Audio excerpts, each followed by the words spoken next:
2 months. That's how long I've been in Melbourne. I'm making this video to try and put together everything I think is best about Melbourne. I know, you're thinking it's not a very long time for me to understand everything in Melbourne, but I've been looking and researching everywhere that's good, and I think I've got a pretty good list. The first on my list is the Royal Zoo. Located just north of Melbourne, it's really accessible by train, with the local train station being about 200 metres away. I love this zoo, I love animals, and I was overwhelmed with the quality of this zoo. Compared to London zoos, this one exceeded my expectations. Look at this guy, absolutely vibing. This place is full of colour. Day and night, the street is absolutely buzzing. It hosts an array of different shops like cafes, restaurants, sushi bars, and dessert parlours. Although it's not actually in Melbourne, one of my favourite memories from this trip has been the Great Ocean Road. I was lucky enough to go on it a couple of weeks ago alone, and I made so many memories. I listened to so much music, and I saw the most scenic views I've ever seen in my life.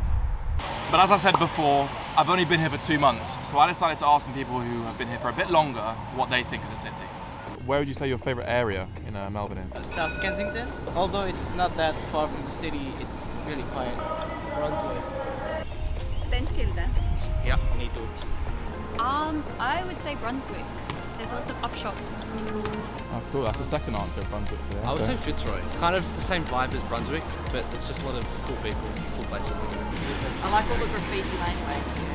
I do like the National Gallery. It's a great space. I'd have to say Collingwood, I live there right now. Collingwood, okay, cool. Anywhere in the sort of inner north, inner east, so anywhere sort of from Prahran up through Coburg.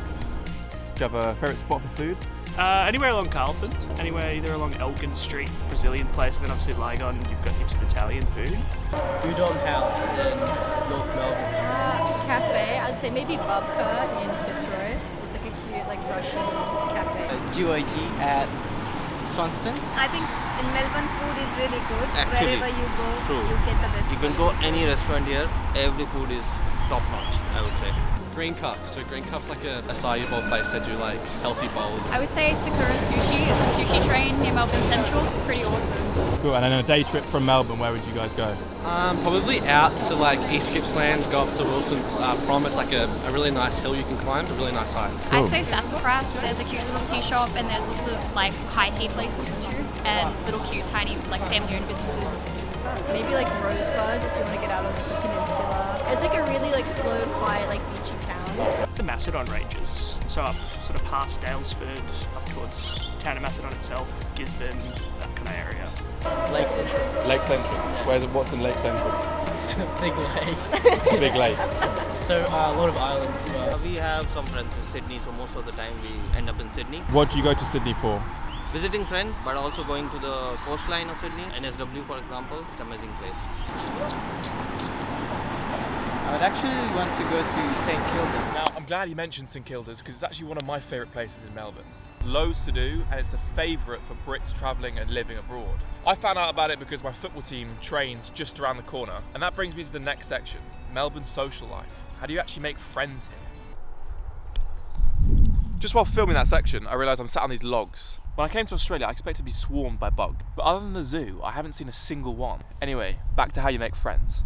I joined my football team by first joining a Facebook group called Brits in Melbourne. From here, I joined a private group that aimed for teams who are looking for players and players who are looking for teams to come together. And I know not all of you are footballers, but there's loads of sports, activities and clubs that you can join. Now, the last thing on my list is just a building. It's the State Library. I hope the camera does it justice because this is spectacular.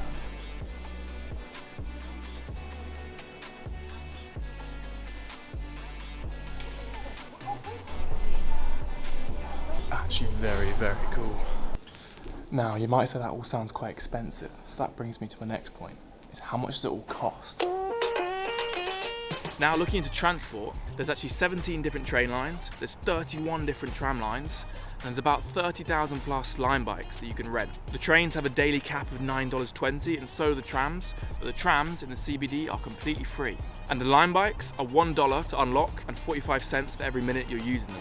And if you're wondering if there's places to actually cycle the bikes, Melbourne is filled with bike paths. In the centre of the CBD, the average cost of a pint is about $11. The average cost of a meal out for 2 people is about $130. But I've got a little tip. the price of drinks. A Bulls Club membership, $20 for the whole year, and you get 25% off of all drinks. That's a no-brainer, surely. Well, if you're hoping to visit Melbourne, I hope this video helps. If you did enjoy, please leave a like and subscribe. I really appreciate it. But for now, I love you and leave you. Ciao.